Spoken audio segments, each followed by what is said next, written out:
Socrates is commonly credited as being one of the founders of philosophy in the West. Despite his influence, which was significant enough that philosophy in this period is commonly distinguished between pre-Socratic and Socratic, the things we know about him owe to the writings of other authors like his student Plato, including various plays in which he is mentioned as a character. So it can be difficult to discern what Socrates himself thought as distinguished from what Plato and Xenophon thought. This difficulty is further complicated by the fact that Socrates, as you saw in this reading, Euthyphro, questions but does not offer conclusive answers of his own, defending this practice by claiming that he lacked wisdom about such things.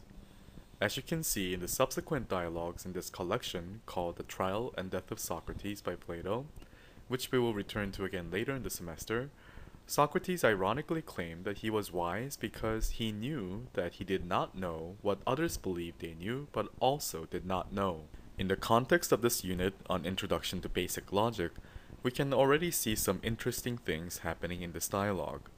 Most obviously, both Socrates and Euthyphro are engaged in a heated discussion about what piety is. For our purposes, let us regard this issue of piety not in the sense of religious worship, but as an issue of whether there exists some necessary connection between moral and ethical beliefs and divine authority. As you are probably well aware, some of the most passionate debates that are ongoing in our society, such as abortion and gay marriage, frequently involve convictions that are grounded in the participants' religious faiths.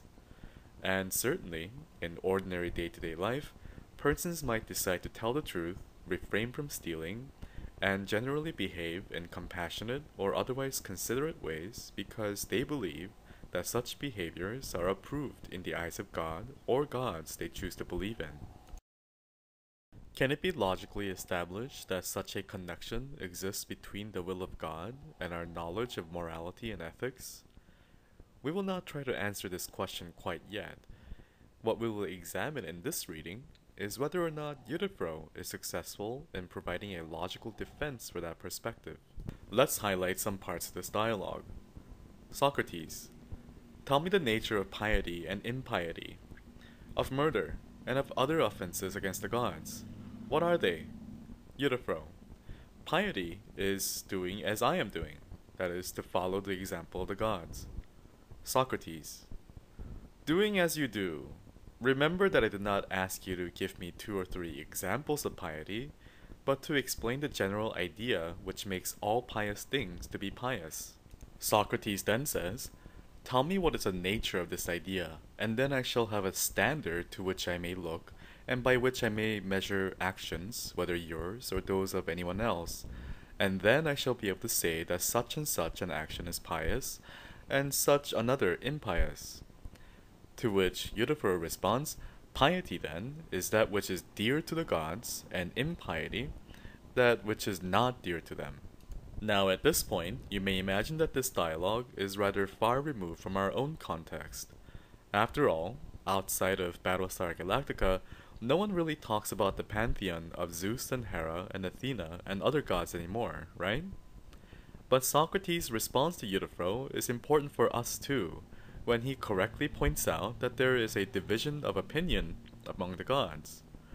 We will pursue this point further in class, but in the meantime, consider whether or not, for example, all Christians believe the same thing in the same way about what they think God wants and does not want from them. Socrates, therefore, Euthyphro, in thus chastising your father, you may very likely be doing what is agreeable to Zeus, but disagreeable to Cronus or Uranus, and what is acceptable to Hephaestus, but unacceptable to Hera. And there may be other gods who have similar differences of opinion. Now we get into one of the most famous exchanges in this dialogue, which will also be the focus of our analysis. After somewhat awkwardly sidestepping the issue of the apparent lack of consensus among the gods in many situations, Socrates proposes, what all the gods hate is impious, and what they love pious or holy.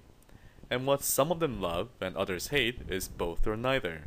Shall this be our definition of piety and impiety?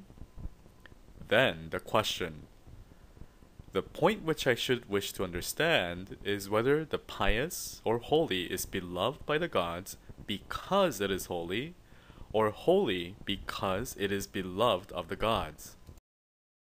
Based on what you have read and learned so far in this introduction to basic logic, what informal fallacy immediately jumps out at you? To make things more clear, making the appropriate substitutions for our purposes, consider the dilemma that is now facing Euthyphro. Is that which God declares to be morally good or bad because they are morally good or bad? Or morally good or bad because it is thusly declared by God?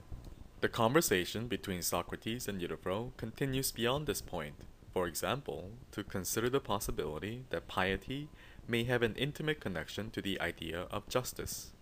For now, read through the arguments up to this point in the reading, and see if you can discern the relevant premises and the kinds of conclusions that are considered, and whether or not one or more structural or informal fallacy is present.